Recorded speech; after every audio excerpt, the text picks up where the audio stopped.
Wow, guys, I'm tired, man. I'm here at InfoComm. It is in Orlando, Florida at the convention center.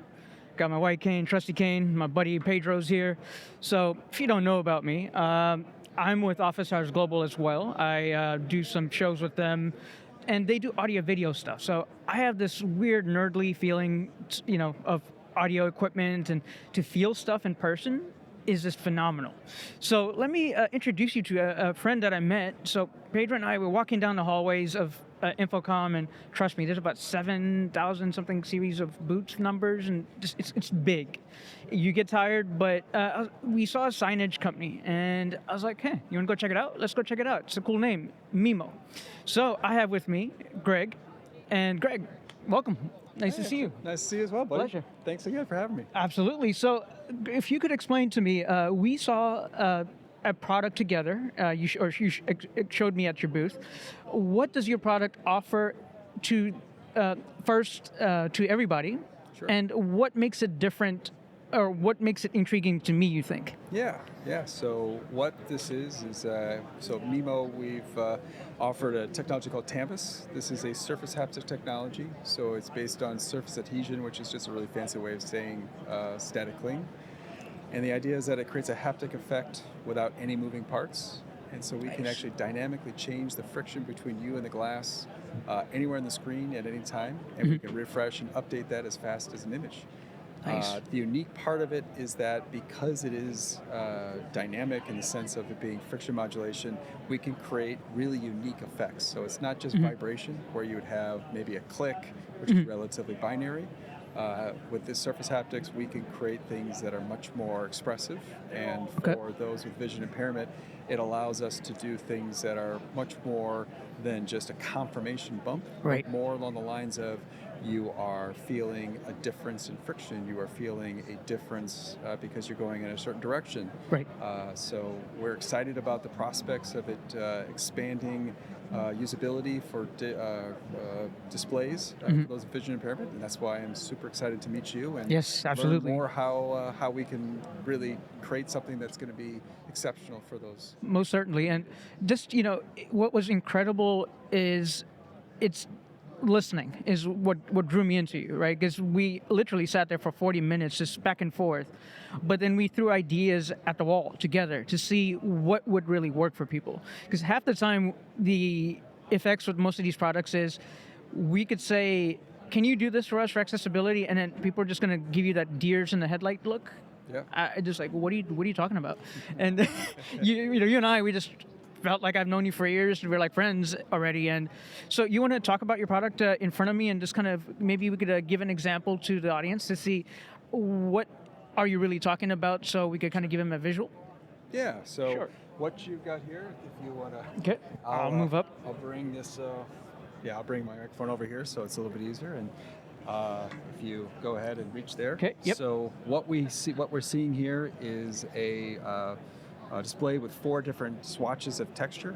Okay. And so as you move your finger across the screen, you can feel things that are bumpy, you can feel things that are fuzzy. And what size of the screen is the screen? This is a 10-inch display. Okay, So 10.1 so inch guys, display. what about, for accessibility needs, restaurants, signages like that? I think this could be good for boardrooms as well, just to feel what number is Shore in. We're actually in the Shore booth right now, so thank you, Shore, for letting us come in here and record. And, so we could at least use signages like this even in an environment that you have a blind convention like the National Federation of the Blind, who you have interacted with before. Yes. And we have the American Council for the Blind as another agency of blind folks. So, I'm going to put my hand back down onto this device, guys, just to kind of give you that description. So 10-inch screen that we're looking at as far as the camera is concerned. And I'm going to put my hand towards on the screen, basically. So I'm at the top half of the screen. If you want to kind of sort of tell me kind of where to go. Guide you here. Okay. So what you're feeling there as you go across those, you're feeling these lines. You So can see. as I'm touching this, guys, it feels like normal glass, right? But it's almost like this going against your grain kind of feel, right? Is that how you'd explain That's it? right. Yeah. No. Yeah. Okay. You're actually feeling a change in friction. The change of friction. Okay, better phrase. So it's like that frictionless kind of feel, but again, it's not something that you might think, oh, this is going to give me bump, lines and crazy textures, but it's still enough to kind of feel around and perceive what that image might be. Half the time, we're all, with anything with blindness or vision loss rather, is the fact that we just want to be equal like you, right? That's right. We're just all human beings at the end of the day, aren't we? That's right. So that's right. That's what we need to kind of come on and talk to people like yourselves. And the owner of the company is? The owner, David Anderson. Awesome. Okay, and you guys, when did you manufacture or start manufacturing these devices to begin the company? Actually, Mimo licensed technology for the first time back in 2007, 2018. Okay. There was a bit of a pause, but just recently we've regenerated and kind of refocused the technology to go after and solve the problem of creating this interaction with vision impairment, which is why when we had a chance to meet, the first question I had was, what would this be good for? I mean, the problem that I have is that I have vision, and that means that I think I know what you would need. But it's always a need, right? It's exactly. But I remember you saying the first thing I think was more wayfinding, to be able to find your room, hotel room. Yes. And so learning what those problems are, and I think working together to create if you will, a haptic solution that will help solve that problem. And I would say for my listeners, more so, haptic is it's a little bit more stronger. That friction is a little bit more lighter to the touch, but you could still feel that same, I guess, as texture or friction gives you that same kind of feeling that you could make your way or build that image into your mind, so to speak. That's right. That's right. Yeah. Was I right with the haptics? It's not. This is what it is right now. But is there any changes in the horizons? The thing that we could change is adding actually vibration. So I think an expressive, real experience, especially for those with vision impairment, is combining surface haptics with vibrotactile haptics to really create a complete experience. Now that sounds amazing. See, I'm so glad I met you. It's innovation, guys. Right? Any person, individual, could be whomever they wish to be. Your disability doesn't hold you back or control you in that sense. And devices like this gives business owners also the thought process to make more money, right? Because we all want a better bottom line at the end of the day.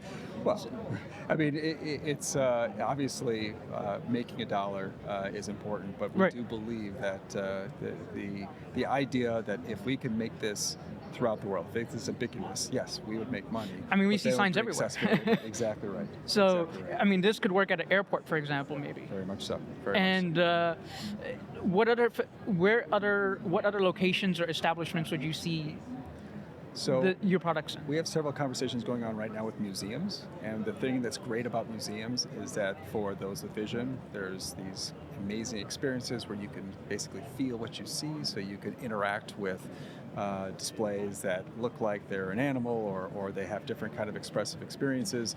So, and that's a perfect experience for a museum, right, is to have that kind of experience. But for those with vision impairment, we're very interested to understand how we can create, and they already exist, these are touch tours that happen inside of museums. But how can we add yet another layer of dimension of experience for those going through those tours? And that's fascinating you brought up the touch tours. I've actually saw the Secret Garden, and to feel all the costumes and things preemptively, or even the lenses of what colors that things, the scene might change into. And me being with low vision, stuff like that is really just important information to make the end product and goal better. So for businesses, I guess, taking a product like yours, putting it into their establishment could give them that extra, somebody cares to, as my channel is Who Cares A11Y Bar, that cares part comes in loud and clear, that you guys care about the people and how they could interact with, the information that the business wants to share with them. So, okay, so when I felt on the screen on the left is kind of that one line. Any other places that I should touch on this? It's a horizontal screen that I'm touching. Okay, I'm at the bottom. Yep. Now, go back and forth. Go back and forth like that. You're going to feel smooth bumps. So instead of feeling sharp edges, now you're feeling these kind of rolling bumps. So guys, if you ever walk in down the street and you felt those cones that jut out of the sidewalks, they feel like those little dots. I can't think of the name, I'm sorry, but they feel like those little dots that you might find when you're crossing a street. and you had those round little small things, but you could kind of go through this little screen, Yes. but you could kind of feel that circular pattern going towards the bottom of the screen as he's showing me. And that's actually a great analogy. Those bumps are there to serve a purpose to let Right. you know, obviously, you're at a corner. Right. So Do not walk past this, do not or walk be this careful. thing. And that is a very haptic effect. That Right. is very effective, right? Right, like I have my cane with me, and right. that's the main purpose of that. But That's right. with one hand and cane, and then if I could at least get some more information with my free hand. That's right. And so with this technology, again, Mm-hmm. rather than just being vibration, that same kind of effect of you know that you are at a location, or that you're getting close to a location, or that Right. you've gone beyond location, and creating different textures that can be meaningful. Right. And that's why it's exciting to work with you, is to understand what is that language that we can create. What is it that we can create an expressive experience that is more meaningful than just confirmation, but actually spatial, and also just kind of a relative understanding of that you're gone either too far or not far enough, or Right. that you're getting close to something. And like I said, I went to a conference in a couple weeks ago in May, the Florida Council for the Blind conference, and coming out of the elevators was just. Luckily, I could hear the elevator and find it, but after being there 3 days, I still couldn't find it.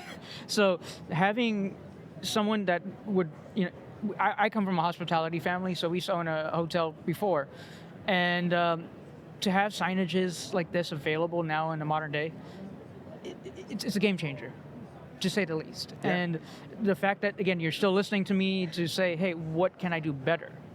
I really, really appreciate that, Greg. I mean, we don't get enough people to keep asking the right questions, right? And again, we just want to be equal with people. We're all human beings. And that's what I always say on my channel, or other places, Office Hours, iBug Today is another place I do stuff with. So, I really appreciate this, Greg. And you have any other information you want to share about the unit that could help the listeners?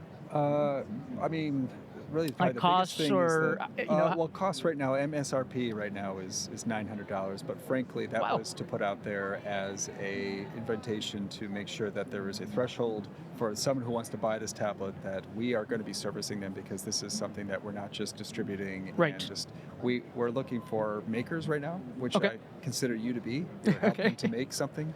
And so, in the real world, yes, this will be a slightly more expensive Right. touchscreen than what we currently sell at Mimo for various applications.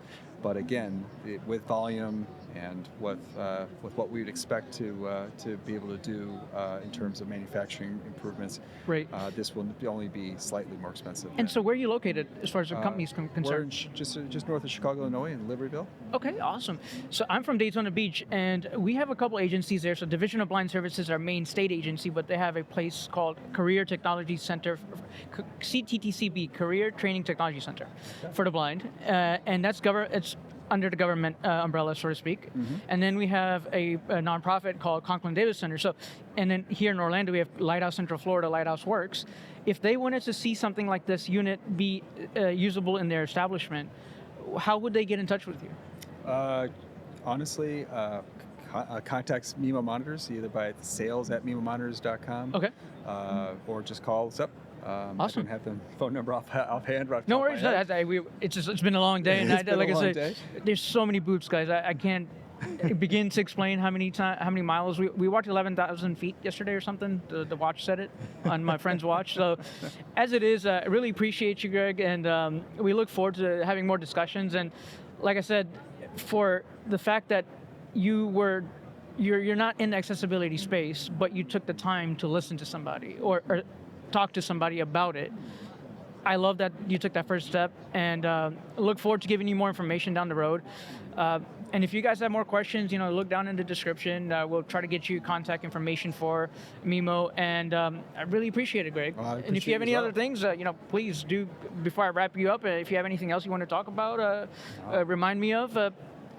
I'd really, really appreciate you. Yeah. Well, I'm just excited to build this with you, and like we said, we have this, what we believe to be a pretty exceptional technology, but it's only going to be exceptional if it solves problems. And so, Thank you we're for saying that. excited about- so, Solving problems is the way to go. It doesn't matter if you're in AV production, which is what InfoComm is about audio video professionals that come here. So Sony, likes of Sony, Panasonic, Shure, Blackmagic Design, and smaller boots, big boots, and again, I found Greg. So such a pleasure to see this. And again, as you see, my hand is kind of going across, so I'm going to go to the left of the screen. There's a kind of a line. So what is on the screen that I'm feeling? So yeah. you're actually feeling, just picture the swatches of textures. Now what textures. I can do, okay. I can go ahead and switch it up. And now what you're going to feel is actually just a bunch of sand. Okay, And Daytona so Beach, guys. There's Daytona Beach. If you want to feel the sand, you know. I mean, it's important because then the brain knows how to process a picture. That's right. What is AV? Audio and video. That's right. What is the brain? Audio and video. So your hands are now taking that signal, transcoding it, or encoding, decoding it into something else. Yeah. So, we could all talk to different languages, different terms, but at the end of the day, it's the same structure of learning. And again, I'm excited. I'm tired, but excited from all the walking. And we still got one more day tomorrow, and we'll see where things lead. So thank you so much yet again. And we look forward to having more conversations. You could maybe, if you want to do another interview, we could meet up on Zoom and we could talk some more. And again, you can count on it. Greg from Mimo in Liberty, Chicago. And the website is? MimoMonitors.com. Sweet. Well, appreciate you. And again, a big, huge thanks to Shore, because, with Office Hours Global, I've been on so many episodes, but we have friends here. Laura Davidson's been on Office Hours Global show a couple times, and because of her, thank you so much, Laura. We were able to record and show you exactly what this device looks like. And I'm here live. So maybe if I could do more of these for you guys, let me know. And I appreciate you. Thank you so much.